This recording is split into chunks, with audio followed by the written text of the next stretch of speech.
所以自我介绍一下，我叫 Jason Ko， 之后我是认识我老婆的时候20岁，那个时候刚开始就已经开始在想说我自己的退休要怎么安排。之后我毕业以后就开始赚钱，就一直在想我这个钱到底要怎么投资才可以有多一点的自由。我5年前就存够钱可以开我自己的公司，我是有我的 CFP 叫 Certified Financial Planner。这我觉得你要找一个理财管理师的时候，这是最基本的一个要求。因为我们这个行业有很多不同类型的人，他们都可以把自己说成是 financial advisor 或者 investment advisor， 但你是要有足够的经验，要考试，要上课才可以把你自己教成个 CFP。我在这个行业也做过10几年了，之后我在 Morgan Stanley 做了3年 Vanguard 做了1年半，之后我有3年在 TD Ameritrade 跟 Charles Schwab。之后我们开始之前呢，我就想要说，我今天会想要教你们投资要怎么选，要怎么看。之后我也会给你们看一些比例，但这个不是说我今天说的都是好的投资，你们都要先自己明白一下你自己的情况啊，投资期限啊，风险承受能力啊，之后才能判断你们自己的投资是不是对的。之后我谈论以前的那些回报，就某一些投资的回报的时候，也不是说以后也会一样好。所以今天我就想要讲一下4大可行投资。你只是利用这些基本的投资的话，你也应该都可以达到你的投资的目标。4大可行投资之内，哪一种投资的方式是最好？哪一种产品？之后他们自己的各种投资的风险跟回报率之后我会给你们一些比例，就我个人自己的比例。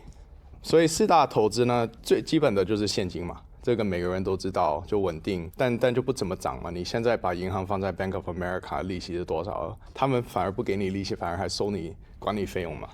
最后 bond 是债券，你自己有一些钱，现在不需要用，下一个月不需要用，有可能1年之内都不需要用。那你想说我怎么投资？那很多人会考虑 CD， 那 CD 也有一点像 bonds， 但这些呢，就是你借钱，要不然就是给美国政府或者其他的政府，或者你就借钱给大公司，像 Coca-Cola， 之后他们就会借某一段时间，1年、2年，可以到30年长，之后他们就会给你利息嘛。那这个就稳定很多，但也是有风险的。像 Coca-Cola， 如果他们借了客人的钱，但是就突然间不付了，那你就亏了。之后下一种投资呢，就长期一点的话，就股票，苹果啊、Walmart、Netflix 啊、Tesla、Microsoft 这些不是一张纸在网络上飘来飘去的嘛，他们是真的公司，他们有在提供真的产品服务。之后赚了的钱就会分给股东嘛，那你们买这个股份的话，你们就变成这些公司的股东但如果像 Tesla 他们那个 Elon Musk 就又疯掉的话，那有可能股票又会掉，那这个就很难控制了。所以股票呢，它就回报率高一点，因为你就是接受100%的风险。但如果你投资的对，那其实回报率也可以很高。我们也有见过 Nvidia。最近这几年涨了很多。之后其他的呢，就是 real estate 或者 real assets， 就是真正的东西，你可以拿着在手上的，像黄金啊、石油啊、房子啊。如果你买个房子租出去，这些也是一种投资。这就是4大投资那 cash 的话就很稳定，对吗？但回报率呢就是很低。利息最高你可以找到的现在就是3%、4%左右。如果3年前我买一块牛扒10块钱一磅，那已经可以买到很好的了。但现在20块一磅，那这个就通货膨胀嘛。如果我的钱一直放着在现金，一直放着在银行，那我能买的牛扒那就少好多了嘛。所以现金有好，但不好的呢就是不会涨。之后长期呢，你的钱就价值就可以买的东西就越来越少了。之后你赚的利息，你报税的时候呢，100%都是 ordinary income， 就像你去工作之后赚了一笔钱，没有那种低税的那种advantage， 就是说，就像股票你买了100块钱之后，你5年以后200块钱卖出去，那你在涨的这5年没有需要交税嘛？但利息你就是哪一年赚到，哪一年收到，你就要哪一年交。之后就按照你自己的 income bracket 的话，有可能是15%，有可能30%多。债券呢，好的呢就是它利息可以比现金要高，之后它也可以是比 CD 要长。所以如果你说我5年以后要买个豪华的车子，之后我就存钱进去这个 bonds 里面，那之后你就知道5年以后我存够了，它就会定期转去现金之后还给你了嘛。或者也可以到30年。之后有一些就可以很安全的但不好的呢，就是如果你借钱给一个公司之后，它其实就跟借钱给朋友一样。如果他们是喜欢赌钱的，之后一直欠人钱，那你借钱给他，你就知道风险很高嘛。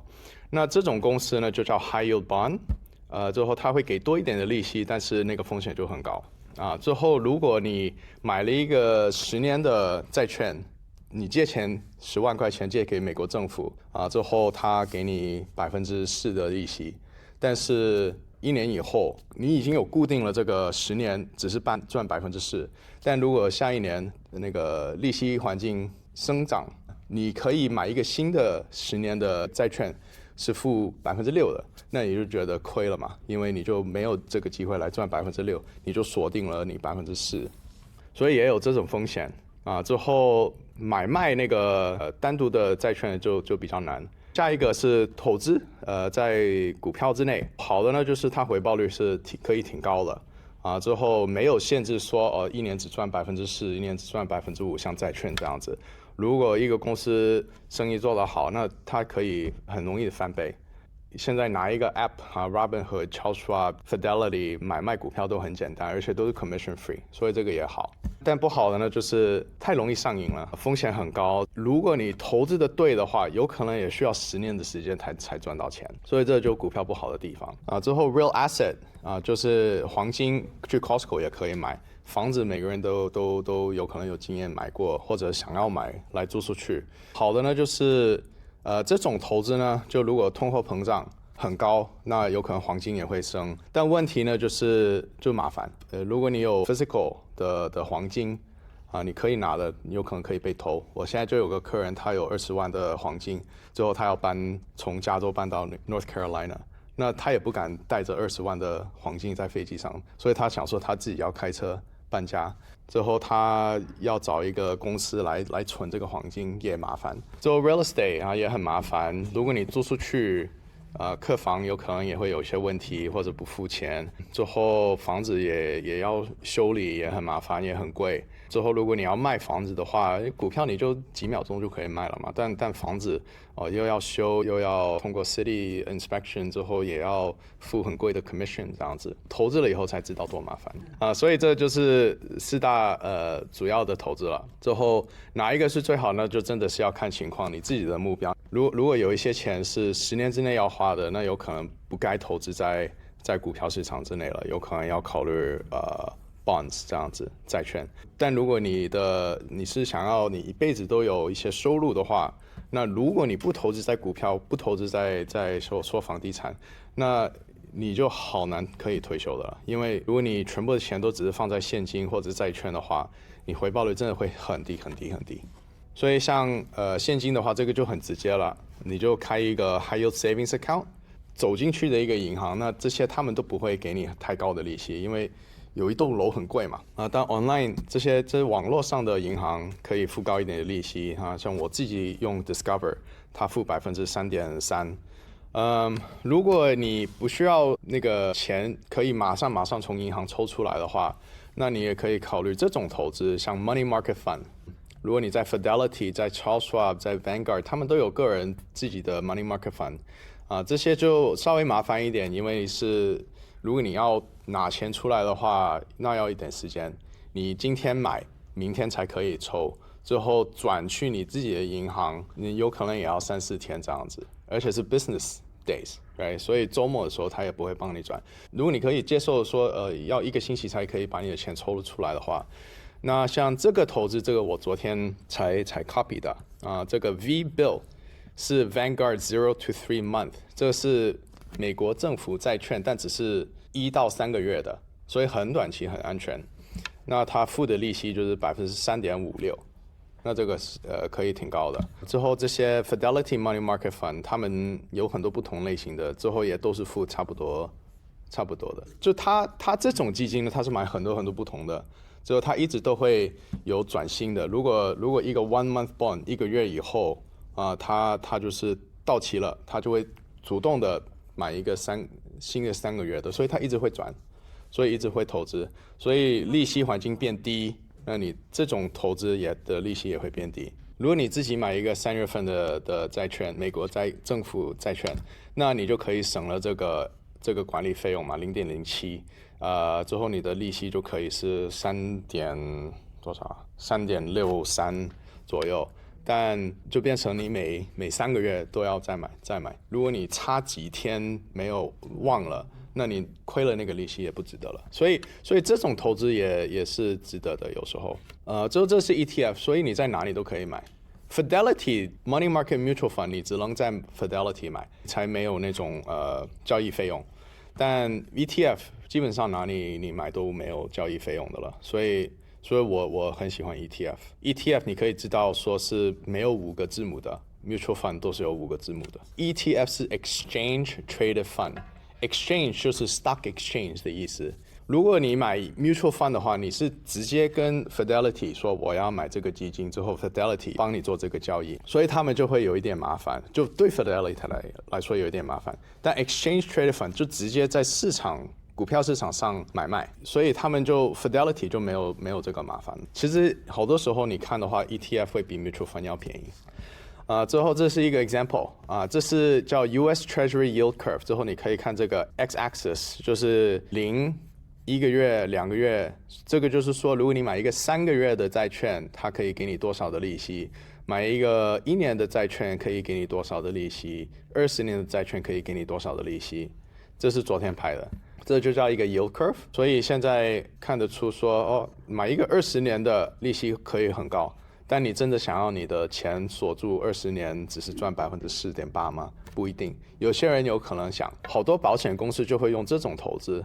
因为他们收你的钱，如果你有灾难，肯定要付你的嘛，所以他们不可以接受风险，他们就会买这种投资。长期的这种债券呢，有时候真的不配合个人来投资的。之后挺有趣的你买一个2月份的，比一个3月份的要赚的要多钱。这个就有可能在说人家对那个1年以后经济环境，他们就觉得没有太安全了，因为就比较低。OK。之后有一点像 money market， 但这个 ETF 呢，就是投资在整个美国的债券，美国政府债券，美国的公司的债券都会帮你投资。之后它只会挑选 investment grade bond， 所以就是高的 credit score。之后它就会付4.15%的利息。所以我们有看到这个投资它前10年它有升有掉。这个就是 COVID 之前跟 COVID 以后。COVID 之前呢，就利息环境一直在掉mortgage rate 越来越低，你银行给你的利息也越来越低。但是因为这个基金已经是买了1年到30年的债券，所以利息在掉的时候呢，他们已经锁定了高利息，就这几年16到18年锁定了那几年有提供的高利息的债券嘛。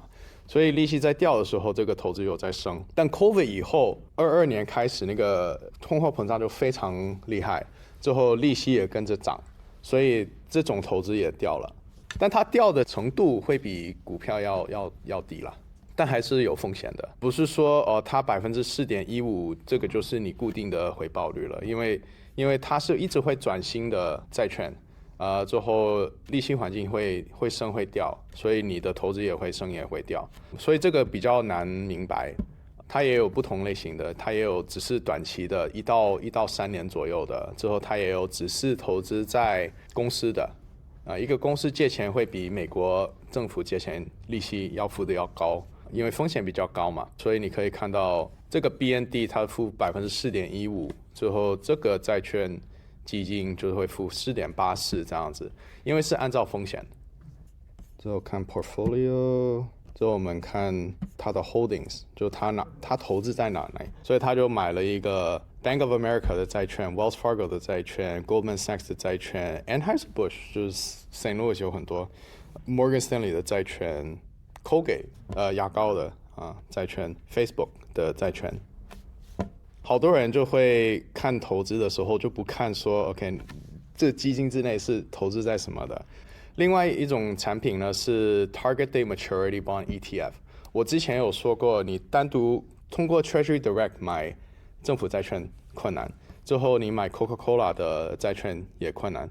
但是有一种产品就是有一点在中间，因为它是 ETF 在股票市场买卖的，所以每个人都很容易买之后它也是会像一个普通的债券定时会到期之后变成现金。所以如果你知道我快要退休了，我5年以后要退休了之后，我需要有一些收入因为我没有再赚钱了，那你就可以用这种产品很简单的来创造你自己的一个 bond ladder。之后因为你是拿着这些投资到它到期了，所以你也不需要担心它到期之间的价格的改变。你就是知道说OK 这个 IBTK 是到12月2023年的，我投资2万块钱进去，我赚的利息是 3.7%。如果我拿到就是12月份2030年，那这个就是我的回报率了。所以我觉得这种也配合某一些人，我自己也会用给我的客人。所以我有个客人，他们是中国人，住在 New Jersey 的，之后老公64岁还在工作，赚9万块钱一年，老婆62岁，之前赚4万2万一年左右，之后他刚退休了，不想要再工作了。之后他退休了以后呢，马上就开始 Social Security， 之后拿850块钱一个月。他们找我之前已经开始了之后请了我以后，我就问你老公还在工作，你们有足够的收入，你们花很少钱为什么你那么着急的要开始这个 Social Security？ 之后他就说没有想过因为就是觉得退休了要钱了嘛，所以他就开始了，没有考虑一下说等5年的话有可能会 Social Security 会涨，他没有考虑过这个。他只是想说我之前有赚2万块钱一年，我现在没钱了，我需要钱，我就开始 Social Security。我就教他们先取消那个 Social Security， 因为你开始的时候头12个月你是可以改的，所以我就鼓励他这样子做。但他就在问那我这5年我等67岁之前拿，我这5年的钱要怎么办？我就提醒他，第一你老公还在工作，第二你老公1年以后退休了以后呢，你那个时候就还需要担心钱，那我们就用一个5年的 bond ladder， 就固定的有一个1年的，一个2年的，一个3年的，一个4年的，一个5年的，每一年都提供足够的零用钱。之后你就知道，之后你等到67岁就可以拿到1100多。所以他现在的户口就是这样子了。他之前买了5个，因为有1年已经过了1年了，所以他只剩下4个定期的美国债券投资。之后他是每一年10月份26年、10月份27年、10月份28年、10月份29年，每一年都会都他之前已经买了8万多，之后这2年他不需要花那么多钱，之后就是6万多。之后他自己心里就知道，因为这种很容易明白，10月份26年我就会有差不多9万就会定期，之后转去现金了，之后没有风险。就他不能有风险的钱呢，他就投资在这种很稳定的投资了。之后剩下的呢，他就可以接受一些风险，他就投资在这种等一下我会跟你讲的 ETF， 就股票市场的 ETF。我们现在讲股票了。单独股票呢，我就觉得最好你们不要买了。股票不是说你亏了，我300块钱买之后现在40块钱，你告诉你自己我就等它到300块钱再卖，好多人都会这样子想的，等不了的，说真的像这个 Bank of America 07年的时候最高一点有到这里，之后07、08、09年一直掉了好像70%、80%左右，之后要等15年哦。那个 Bank of America 它有分红，你把那个钱拿来买更多的 Bank of America 股票，你要等15年你才回来，所以单独股票风险真的是高很多的。SPY 是最早开始的 S&P 500 指数基金。S&P 500 指数基金呢，它是会买美国股票最大的500个公司。这个基金会买什么呢？越大的公司它会买越多，所以它投10个投资呢是 Nvidia、Apple、Microsoft、Amazon， 这些都是最近做得很好的。Berkshire Hathaway 是 Warren Buffett 的那个公司。这33年的历史，它是1月31号1993年开始的。到现在就刚好33年，之后1块钱你投资1块钱的话，它就会变成2000多，所以这个回报率是10.6%。有一些人有可能觉得10%太低了，想要追求高一点的20%啊，一年之内翻倍啊。但如果你愿意利用时间找这种不需要每天管的投资，你也可以回报率很好的。之后好多人也会想说 ，OK， 我就直接买 S&P 500的基金就好了。但我也鼓励你不要这样子做，因为我想要提醒一下，2000年初到2009年底，美国国家的股票，它有掉那个 tech bubble 爆了以后，它掉了50%，之后再回来了一点，之后07、08年又掉了50%，之后回来一点，之后它都没有涨过，反而你2000年初开始的话，投资100块钱。你10年以后只抽出来91块钱，10年的投资也不够长。但是如果你分散你的投资的话，这个绿色的线是如果你投资在在那个 BND Vanguard Total Bond Fund， 如果你投资在债券的话，那个时候反而投资回报不错。之后如果你这个蓝色的线呢是 Emerging Markets， 基本上就是中国、印度、俄罗斯、巴西这样子。那同一段时间，美国股票没有涨过。但像中国的话就涨了很多，反而100块钱变成250块钱，同一个时候。那这种时候呢，我们的客人就开始骂我们说，为什么只是投资在美国股市，为什么没有外国股票？之后我们就看一下，完了以后，我们这些 advisor 开始投资在外国股市了以后，外国股市去到哪里？美国股市去到哪里？对吗？所以我想要你们学的呢，就是不要注重你的投资在某一种，不要一个公司，不要一个国家啊。所以我自己呢，如果有客人请我说，我不想要你来管理我的钱，我只是想要你给我一些提议，那我就会经常给他们鼓励买这个，因为这是 Vanguard Total World， 就是每个国家都有买，最后管理费用0.06也很低。我觉得这种呢，你就是可以。如果你是有钱是可以长期放着，不需要碰，可以接受风险的话，那我觉得这种是很好，因为你就买了以后，有可能放5万进去，你10年之内也不需要管，它掉它升，你也就等着，因为每一个国家的不同的公司都在很努力的请好几百亿的，I mean everybody is working for these companies， right？ 他们每一个目标就是给公司赚多一点钱，那你就直接做每个公司的股东就好了。那通过这一个基金，你就可以买整个世界的股票，就不需要担心了。这个基金呢，它是08年中开始的，到现在回报率是8.42%。我们之前已经看到，虽然有可能看起来低哦，但是长期的话就很好的了。之后这是一个 example 了。我有一个客人，他在 Merrill Lynch 有150万美金，之后他请了一个 advisor， 也是请了一个中国人的，在 New Jersey。之后他给他投资呢是100%在单独股票。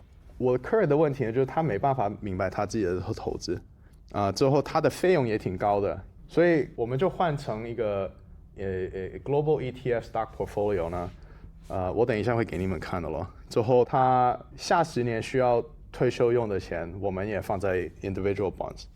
我们就现在看一下，这就是他的 statement。他的11月底有 1.46 million， 之后 advisory and other fees， 你就自己有 statement 的话，你可以看这个。就 this report 只是给1个月的，所以1个月抽了2000块钱。之后 year to date 到年初到11月底呢，就是抽了2万。所以多加1个月就是1年2.2万左右。它有3个 IRA， 之后每一个 IRA 都是稍微不一样的投资。这是 Equity Growth Blend， 就基本上像 Tesla、Microsoft 和 Apple 这种公司。之后 International 就是外国股市，之后 Dividend Income 这个是分红比较高的美国股票，但它就是有3个不同的户口，其实可以只是1个的。之后他们 Merrill Lynch 在做的呢，就是每一个户口都有好几百个单独股票，但基本上你用1个 ETF 都可以代替了，所以可以简单很多，但就复杂他就没办法明白，他没办法明白他就不安心，不安心他就不敢退休。之后他也有个小的 Roth IRA。之后这是一个 example， 这是1页哦，那个 statement 有91页，1页的就有那么多的单独股票。从 A 开始，之后C， 之后好多啊，我自己也看不懂啊。所以我的那个客人就是有很多不同的 IRA， 有很多不同的投资嘛。所以我们就现在他就是有2个 IRA 了，只有一个 Roth IRA。他第一个 IRA 呢，我就是拿来买一个10年的 bond ladder， 之后他有这个 VBILL， 之前有说过了，这个就是很短期没有风险的，之后是基本上就是现金了，之后他有5万在这里，之后剩下的9个呢，就都是定期的 US Treasury， 之后有定期1月15号都会到期的，所以他每一年下10年他都知道我有5万块钱进来。10年我觉得是够长的时间了。It doesn't guarantee that your stock will grow, right？ 但至少如果下一年股票市场掉，他有10年的时间不需要担心。之后他的 IRA 有 about 1.4 million， 所以他有差不多1 million 就可以拿来投资了，因为他之前就安心了嘛，终于。从好90页的 statement， 就现在就你手上都可以数了，10个之内。之后还更那个风险还更广泛，因为他每一个基金自己也会买好几千个股票，这个就是比较复杂一点的 VT， 那个 Vanguard Total Wealth Fund， 那个就很简单，自己个人来投资，我鼓励那样子做。但通过我也这样子投资也 it's easier to understand。最后一个了，地产，地产呢就这是一个比例咯。我自己有通过这个公司来投资，就他会卖已经修好租出去的房子，有很多都不同的公司，这是我最喜欢的。我自己也有通过他们买房子，我客人通过他们买房子，我不赚钱的，我只是想要说一下但这是一个比例咯。如果你买现在因为房子贵，如果你买一个17万的房子，有可能租金可以收到1000多。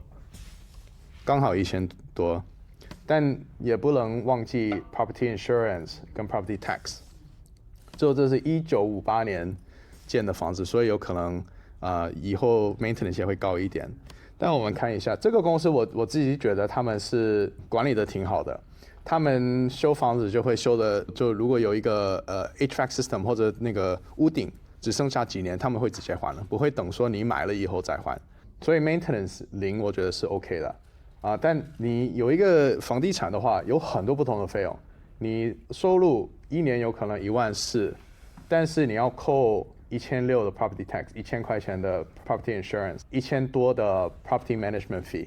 所以如果你没有贷款买的话，那有可能可以赚1万1年。最后那个回报率就是6%左右。好多人买的时候呢，好多人想要买房子，因为只是看到这个，忘记了算这些。所以我有个客人，他有7个房子，之后他一直觉得没有在赚钱。有6个呢是从那些 online 的公司买的，就直接卖一个租好的房子当投资。之后有一个是他以前的房子转成一个 rental。之后我们做的呢就是看了他的 tax return， 因为你每年报税，我就可以看那个历史嘛。之后我就可以看说给你2022年、23年、24年，你收入多少，你费用多少。之后我们找到呢，就是有3个房子是亏他们挺多钱的，所以如果我们就把这3个卖掉或者调整一下，那他们现在那7个房子听起来好多钱，对吗？好有钱，但他们终于可以有能花的钱了。我们就看一下他24年，他们住在 Florida。他有2个房子在 Virginia， 2个房子在 Missouri， 2个房子在 Ohio， 他们自己旧的 Florida 的房子就租出去了。之后他们收1年13万左右，但那个利息1年要付5万了，所以很大的一部分已经亏掉了。之后修理房子也要3万5，保险也要7000， property tax 也要1万7、1万8左右了，所以有很多不同的费用。我们做完这个，看到他们 Ohio 有一个房子是连续2年都亏钱了，之后这个他们就马上想说就直接卖出去了。之后他们这个 Florida 的房子呢，我们单看这个房子的话，它其实上1年它23年刚租出去，所以没有赚很多钱，但它24年是有租出去整年了，它其实有赚8000的，对吗？但付了贷款以后就亏了1万4。所以我们就是之后另外一个看法就 cap rate， 就是看你的房子值得多少，之后帮你赚多少钱。如果这个 Florida 的房子呢，就是因为其实挺贵的，但他们那个收金也没有很高，所以他们的回报率就是只是2.5%，有可能对有一些人来说够好，每年可以多花8000块钱不卖旧的房子，但其实这个挺低的，2.5%，对吗？把钱放在银行，利息赚得更多，所以这个就告诉我他们也可以考虑一下卖他们之前的 Florida 的房子，因为卖出去那个钱也可以再拿来投资做其他的。现在就有问题的话，可以留着你们问我，或者现在问哦。你卖了房子以后，你有一个 capital gain 嘛哈？那个 capital gain 的话，有一个可以叫1031的。1031 exchange。那个东西。只能是房子跟房子吗？还是可以房子卖掉以后，这个钱也可以，比方说进股票。都可以，房子跟房子，而且你的房子要差不多 value 或者更高。我想问一下哈，那个就是好像有听到一些不同的就是报告或者是 conversation。不建议买房子，因为它的 return rate 跟股票市场或者投资比较好像这个 return rate 还有修理费什么乱七八糟的 stress 啊，好像投资好过买房地产，就是好像有听到这样，你的想法是什么？就现在这种环境啊，如果这种投资满足你的要求，那我觉得可以买。但我看过那些报告了，但他们好经常就会忘记说，他们在说你自己买房子跟股票比的话，那你自己买房子你没有收入嘛？他们就会说那不值得。但我觉得要看情况，像这种的话，有一些客人，我现在好少客人想要买这种房子。但有可能也是因为我给他们看了其实有很多费用以后，他们就觉得不值得买。那这个是那个REI 的公司来负责管理的。对。你自己就是说好像变得有管理公司的意思。对。连修理什么都是他们负责。对，我有3个客人，他们都是有通过像这种公司来买的。但问题呢，就是他们在整个美国都有卖房子之后。每一个城市都有不同的 property manager， 不同的修理人。但我喜欢 REI Nation， 因为他们就是房子的每一步都是同一个公司来管的，所以我自己的经验是好很多的。公司有好多家，不是只有一个 REI。有很多不同类型的公司，但我觉得这个是可以考虑一下的。它也有一个股票是 REI， 不是 REI， 忘了。有一种股票叫 REIT， Real Estate Investment Trust。它就是呀，好像它也不怎么涨。是最近了，但也是可以做你投资的一部分。像那个 Roth IRA 现在今年变成7500了嘛，这个可以投。然后想问一下，您是建议就是刚开始年初的时候投进去，还是把它每个月分批定量的投？如果你现在就有那个钱可以投资的话，我就觉得全部投了，投满了。而且也要看你是投资在什么之内。然后那部分钱就一直放着，然后等到它就是到你退休的年纪，然后可以拿出来，然后没有税，对吗？Roth IRA 是没有税，对。之后其实 Roth IRA 你放的钱你是随时都可以抽出来的，只是赚的钱不能抽。你随时都可以抽 Roth IRA。有一个问题就是说，我不知道我这个 information 正不正确，就是如果你有 rental property 卖掉以后，如果你又马上买一个，那个 gain 就没有税。就他刚刚在问的1031 exchange。算不算其中一个？你要用个表。可以算的。如果你有一个20万的房子，你卖出去，但你买一个10万的房子，那你赚的钱，你只可以省一半。就那个税只可以省一半，但如果你买一个20万的房子的话，就一样的话，那你赚了多少钱，你都可以。没有税。这一年不付，对。不用税。但挺麻烦的，我自己有卖过 rental， 但我没有用1031。我领人就拿来买其他投资了。我这一年也要卖2个，之后我没有要做1031 exchange。那如果是你自己的，比如说 out of state residence，比如说我这里我在芝加哥有一个房子，但是我不是出租用的，那个卖出去的时候是算投资的还是不算投资？不算投资。因为你没有赚。对，对。但如果我在 New York 有一个客人，他好久以前买了一个房子之后，现在$100万了。他想要搬家，但不敢搬，因为就觉得要付很多税。之后我就告诉他，那你知道你们2个人之间有50万的 capital gain 是不需要付吗？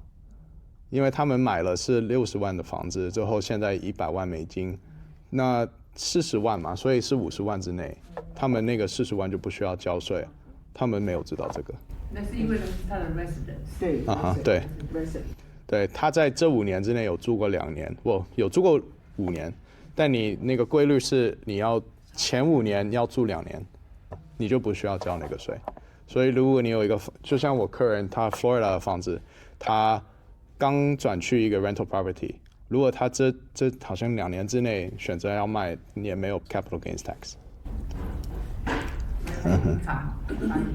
租有钱进。有。你一赚钱你就要住税，basically， 就是说。但是你自己住的可以，在50万之内，你不需要付。像刚刚讲，你要超过2年。2年，对，要2年，一定要2年。对，所以你自己住了2年之后，租出去2年，之后第5年卖出去，你也不需要交那个 capital gains tax。